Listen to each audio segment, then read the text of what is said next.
日本では中学の英語の教師をしておりました。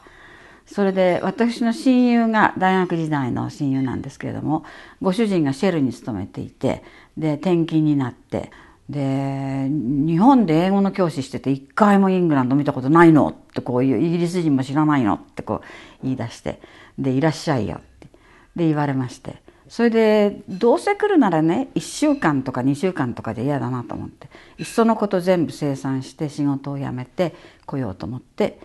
イングランドに来ました。その時はチェシャーですけれども、ウェールズは炭鉱の国ですから、炭鉱閉鎖に伴って雇用が必要になってくるから企業が必要になってくる。で日本企業をどんどん誘致するようになったんです。でその時に第1号でタキロンという会社が進出してきました。でその中に私が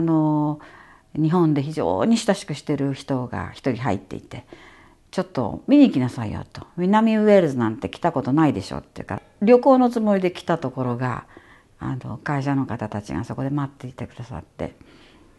どうですか仕事しませんかっていうお誘いを受けました。何よりもその工場を開くっていうのは面白いですよっていうようなことでいろいろなことで勧められて、それで始まりました。タキロンっていうのは従業員が1300人ぐらいで、特に塩ビの PVC と言われている塩ビの板が非常にその頃強かったんですね。それはね随分時間がかかって随分後です。日本人のやり方の良さっていうのが分かってきたのはね、まだ英国でやっぱりマネジメント用のトイレとかね、ワーカー用のトイレとかね、それから食堂でも全然同じ食堂では食べないとか、そういうことがあったんですけども、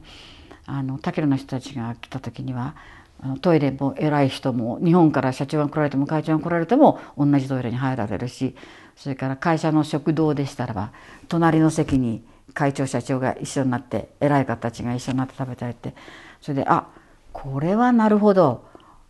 そういうこともあるんだということでだんだんこう目が開けていったんですね。である時非常によくやる労働者機械工ですけれどもの人を非常に仕事もよくするし人間的にもいいからっていうんで班長にするっていうことを日本式にしたわけです。社内訓練をしたから。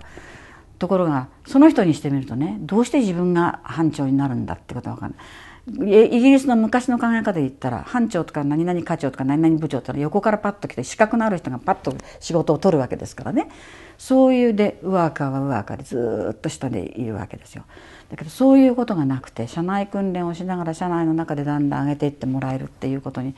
対する驚き、これはなるほど日本はなかなかいいということになったと思いますけれども、1年目は日本から来る家族の方たちのお世話がもうほとんどだったんですね。今度夕方から事務所に帰って自分の今度会社の仕事をしたりしてまた夜までやってる。その3年やった時にやっぱりこれ以上ね続けてもどういうもんだろうと思ったりして、それで辞めるということを申し出たんです会社に。そしたらその時の工場長であってその次の時代の社長になった人が、それじゃあ本社に掛け合って待遇も少し変えましょう、地位もそこそこの責任ある地位を与えましょうということで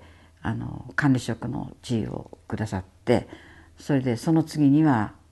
ダイレクターをくださったんですね。そのただの現地採用の一女性がダイレクターまでいただくっていうことはまず非常に珍しいことであったのでね、そういう意味ではタキロンも非常によく私の面倒公平に見てくださってね、面倒を見てくださったなと思いますけれども、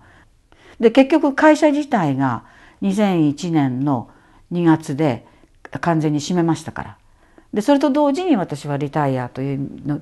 意味もあって辞めました。30年近くも企業で いたのが人間がいないものですからね、今度は文化交流ですとかね、何かの時の情報交換ですとかね、そういうことで私の存在が便利になってきたんだと思うんです。今年と去年と2回カーディフの中央図書館でねジャパンデイという文化交流の会をしてくれって言われてとてもそれが人気が出ています。それやっぱり英国人の落ち着きというか偉さっていうこともあると思うんですけれども、会社を閉めた時のその恨みとかそういうものではなくて、それをまた考え直してで見直してで今度はじゃあ文化交流っていうことで自分たちもやってみようかという人たちも出てきましたしね。そういう流れがずっとあって面白いなとね、やっぱりこれは私が長くいたおかげだと思っています。